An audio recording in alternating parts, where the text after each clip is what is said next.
जाणून घ्या फास्टॅगचे हे नवे नियम, अन्यथा भरावा लागेल दंड।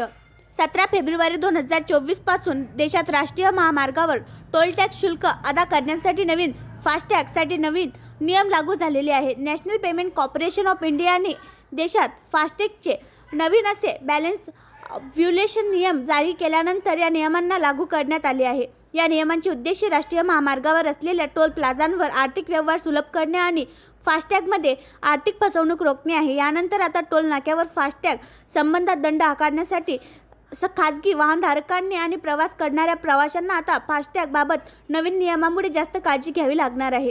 NPCIने फास्टॅगचे जारी केले परिपत्रक।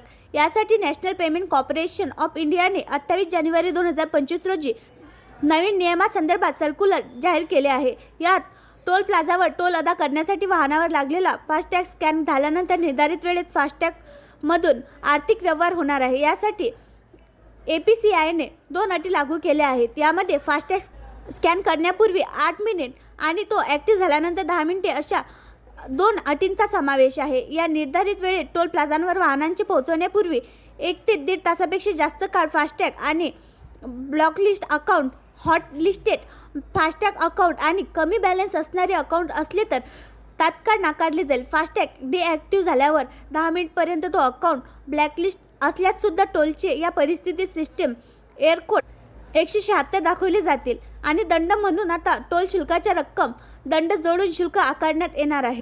NPCI द्वारे फास्टॅगमधून टोल प्लाझामध्ये टोल शुल्क आकारण्यासंदर्भात जे नवीन नियम बनवण्यात आले आहेत त्या नवीन नियमानुसार आता फास्टॅग व्हाईट लिस्टेड अर्थात ॲक्टिव्ह असेल, ब्लॅकलिस्टेड अर्थात डिॲक्टिव्ह असेल तर फास्टॅगमध्ये अपुरा बॅलन्स किंवा त्या अकाउंटची KYC झालेली नाही आणि वाहन नोंदणी दरम्यान तपशिलामध्ये अंतर आढळल्यास असे फास्टॅग अकाउंट ब्लॅकलिस्ट होणार आहे। नवीन नियमानुसार जर एखाद्या वाहनाचे पोहोचवण्यापूर्वी फास्टॅग 6 मिनिटांपेक्षा जास्त काळ ब्लॅकलिस्ट झालेला असेल तर तो शेवटचा रिचार्ज करता येणार नाही। पण या दरम्यान फास्टॅगमधून पेमेंट देण्याचा प्रयत्न झाल्यास आणि 10 मिनिटांच्या आत तो टॅग रिचार्ज झाल्यास युजरला टोल टॅक्स भरता येणार आहे।